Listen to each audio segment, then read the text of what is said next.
Previous lecture में हमने inorganic chemistry की सेकेंड यूनिट कोऑर्डिनेशन कंपाउंड शुरू की थी, जिसमें आपको double salt and coordination complex में क्या अंतर होता है यह बताया था। कोऑर्डिनेशन कंपाउंड्स क्या होते हैं, लिगेंड्स क्या होते हैं, कोऑर्डिनेशन एंटिटी क्या होती है, सेंट्रल एटम और सेंट्रल आयन क्या होते हैं, कोऑर्डिनेशन नंबर क्या होती है, कोऑर्डिनेशन स्फीयर क्या होती है, कोऑर्डिनेशन पॉलीहाइड्रोन क्या होते हैं और होमोलैप्टिक एंड हेट्रोलैप्टिक कॉम्प्लेक्स में क्या अंतर होता है यह बताया था।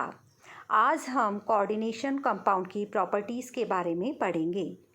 कोऑर्डिनेशन कंपाउंड जो कि ट्रांजिशन एलिमेंट्स के द्वारा बने होते हैं वह रंगीन होते हैं क्योंकि इनमें अनपेयर्ड इलेक्ट्रॉन पाए जाते हैं। फॉर एग्ज़ाम्पल आयरन सेकेंड का जो कोऑर्डिनेशन कॉम्प्लेक्स होता है उसका colour green and pale green होता है, जबकि coordination compounds containing iron third है वह ब्राउन और येलोइश कलर। यहाँ हम देख रहे हैं कि आयरन सेकेंड और आयरन थर्ड के कोऑर्डिनेशन कॉम्प्लेक्स में कलर में डिफरेंस है क्योंकि उनके अनपेयर्ड इलेक्ट्रॉन की संख्या में अंतर होता है। Coordination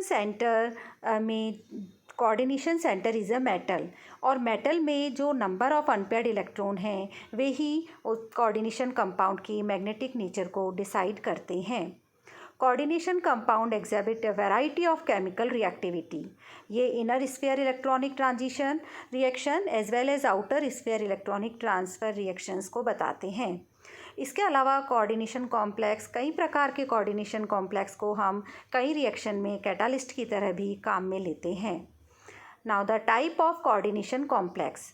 first is anionic complex. यहाँ हम देख रहे हैं आयरन का साइनाइड लिगेंड के साथ में जो कॉम्प्लेक्स बन रहा है, this coordination entity is anionic in nature, इसलिए ये एनायनिक कॉम्प्लेक्स कहे जाते हैं।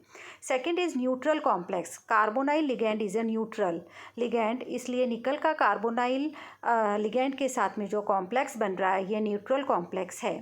Third is homoleptic complex. जैसा कि प्रीवियस लेक्चर में भी आपको बताया था, होमोलैप्टिक का मतलब जो कोऑर्डिनेशन एंटिटी है उसमें जो सेंट्रल मेटल एटम है उससे जो लिगेंड है वो अगर एक ही प्रकार के होते हैं तो उन्हें होमोलैप्टिक कॉम्प्लेक्स कहते हैं। हेट्रोलैप्टिक कॉम्प्लेक्स, यहाँ हम देख रहे हैं कोबाल्ट के साथ में कोऑर्डिनेशन एंटिटी के अंदर अमोनिया और क्लोराइड दो प्रकार के लिगेंड है, इसीलिए हम इसे हेट्रोलैप्टिक कॉम्प्लेक्स कहते हैं। Mononuclear and polynuclear complex. First is mononuclear complex.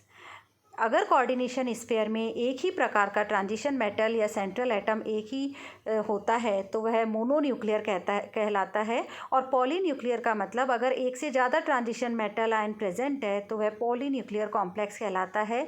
यहाँ हम देख रहे हैं कि कोऑर्डिनेशन एंटिटी के अंदर दो रीनियम मेटल आयंस हैं, इसलिए इस प्रकार के जो लिगेंड्स होते हैं वह पॉलीन्यूक्लियर कॉम्प्लेक्सेस कहे जाते हैं। नाउ द वार्नर्स थ्योरी, ये बहुत इंपॉर्टेंट टॉपिक है जो कि एग्ज़ाम में मोस्टली पूछा जाता है। 1898 में एल्फ्रेड वार्नर नाम के साइंटिस्ट ने सबसे पहले कोऑर्डिनेशन कंपाउंड के स्ट्रक्चर के बारे में बताया, इसीलिए इन्हें फादर ऑफ कोऑर्डिनेशन केमिस्ट्री भी कहा जाता है। और इन एक्सपेरिमेंट के बाद में इन्हें नोबेल प्राइज़ मिला। वार्नर ने जो एक्सपेरिमेंट्स किए उसमें प्रथम एक्सपेरिमेंट था, इन्होंने कोबाल्ट ट्राइक्लोराइड की रिएक्शन 6 अमोनिया मॉलिक्यूल, इसका मतलब cobalt trichloride react with 6 mole of ammonia gives the complex compound of COCl3 6NH3। जो ये कॉम्प्लेक्स बना इसकी रिएक्शन इन्होंने सिल्वर नाइट्रेट से करवाई। जब इन्होंने सिल्वर नाइट्रेट से इस कॉम्प्लेक्स की रिएक्शन कराई तो इन्होंने देखा कि तीनों क्लोराइड आयंस हैं got converted into silver chloride के प्रेसिपिटेट में के रूप में बाहर आ गए।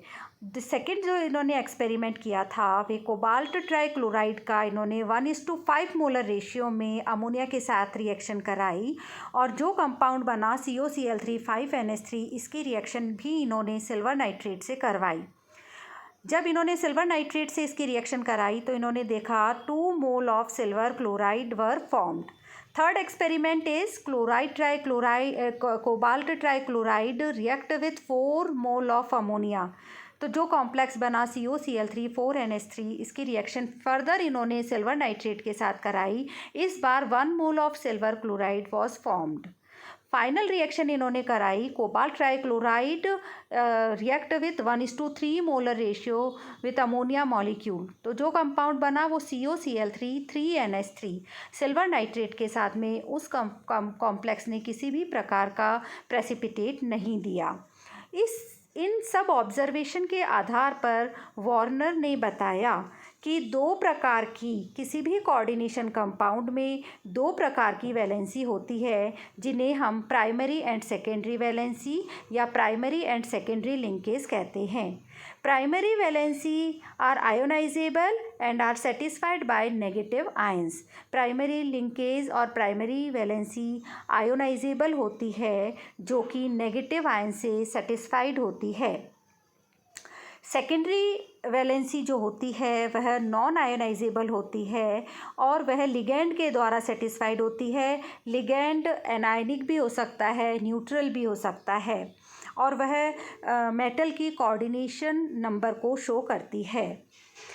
मेटल डायरेक्टली सेकेंडरी वैलेंसी से लिंक्ड होता है, इसलिए सेकेंडरी वैलेंसी मेटल की कोऑर्डिनेशन नंबर के साथ साथ में कोऑर्डिनेशन एंटिटी के अंदर होती है, इसलिए उसी के द्वारा किसी भी कोऑर्डिनेशन कंपाउंड की ज्यामिति को भी बताया जा सकता है। Difference between primary and secondary valency in coordination compound. यहाँ हम देख रहे हैं प्राइमरी वैलेंसी जो कि आयोनाइजेबल होती है, सेकेंडरी वैलेंसी जो कि नॉन आयोनाइजेबल होती है। प्राइमरी वैलेंसी हमेशा चार्ज्ड आयन से सेटिस्फाइड होती है और सेकेंडरी वैलेंसी लिगेंड्स के द्वारा सेटिस्फाइड होती है, लिगेंड्स में भी एनायनिक और न्यूट्रल। प्राइमरी वैलेंसी इस किसी भी कोऑर्डिनेशन कंपाउंड की स्ट्रक्चर में किसी भी प्रकार की हेल्प नहीं करती, लेकिन secondary valency helps in the structure of coordination compound. Primary valency को हम सेकेंडरी वैलेंसी में कन्वर्ट कर सकते हैं, लेकिन सेकेंडरी वैलेंसी कभी भी प्राइमरी वैलेंसी में कन्वर्ट नहीं हो सकती। यहाँ हम देख रहे हैं कि जब कोबाल्ट ट्राइक्लोराइड की रिएक्शन जब 6 मोल ऑफ अमोनिया मॉलिक्यूल से कराई थी, तो हमने देखा कि COCl3 6NH3 यहाँ देखा जा रहा है कि कोबाल्ट से 6 अमोनिया मॉलिक्यूल डायरेक्टली लिंक्ड हैं और डॉटेड लाइन से 3 क्लोराइड आयंस लिंक्ड हैं। तो जो डायरेक्टली लिंक्ड है अमोनिया मॉलिक्यूल, तो ammonia is a secondary valency of cobalt और chloride is a primary valency. जो क्लोराइड आयंस हैं ये प्राइमरी वैलेंसी है, तो यह इसकी वैलेंसी प्राइमरी वैलेंसी, इसका मतलब ये इसकी ऑक्सीडेशन स्टेट शो कर रही है। यहाँ कोबाल्ट की ऑक्सीडेशन स्टेट है 3 यहाँ, और सेकेंडरी वैलेंसी NH3 के द्वारा सेटिस्फाइड हो रही है। तो यहाँ हम देख रहे हैं कि इसका कोऑर्डिनेशन नंबर कोबाल्ट की 6 है और जो स्ट्रक्चर है वो है ऑक्टाहाइड्रल। जब हमने कोबाल्ट ट्राइक्लोराइड की reaction 5 mole of ammonia molecule से की थी, तो हमने देखा था सिल्वर क्लोराइड 2 मोल बना था। इसका मतलब एक क्लोराइड आयन एक प्राइमरी वैलेंसी सेकेंडरी वैलेंसी को सेटिस्फाई करने के लिए कोऑर्डिनेशन एंटिटी के अंदर आ गई थी।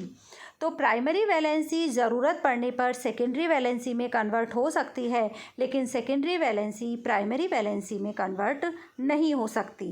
प्राइमरी वैलेंसी किसी भी मेटल की किसी भी कोऑर्डिनेशन एंटिटी में जो सेंट्रल एटम होता है, सेंट्रल आयन होता है, उसकी ऑक्सीडेशन स्टेट बताती है, और सेकेंडरी वैलेंसी जो मेटल होता है उसकी कोऑर्डिनेशन नंबर बताती है। यहाँ हमने देखा कि ये है वार्नर थ्योरी, और इस वार्नर ही फर्स्ट साइंटिस्ट थे जिन्होंने कोऑर्डिनेशन कंपाउंड्स के बारे में बताया, और इन्हीं एक्सपेरिमेंट की वजह से इनको नोबेल प्राइज़ मिला, और फर्स्ट टाइम इन्होंने कोऑर्डिनेशन कंपाउंड के बारे में बताया था, इसीलिए इनको फादर ऑफ कोऑर्डिनेशन केमिस्ट्री कहा जाता है। Now the limitation of Warners theory. Warner theory किसी भी कोऑर्डिनेशन कंपाउंड की magnetic, colour and optical properties को बताने में असमर्थ रही।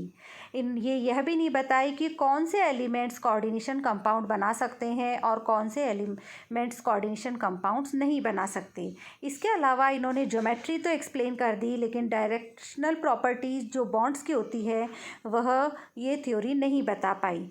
This theory does not explain the stability of the complex, कि ये कंपाउंड कितना स्टेबल है या अनस्टेबल है, इसको भी इस थ्योरी के द्वारा नहीं बताया गया। This theory could not explain the nature of the complex, nature यानी आउटर स्फीयर कॉम्प्लेक्स है या इनर स्फीयर कॉम्प्लेक्स है, ये भी इस थ्योरी के द्वारा नहीं बताया गया।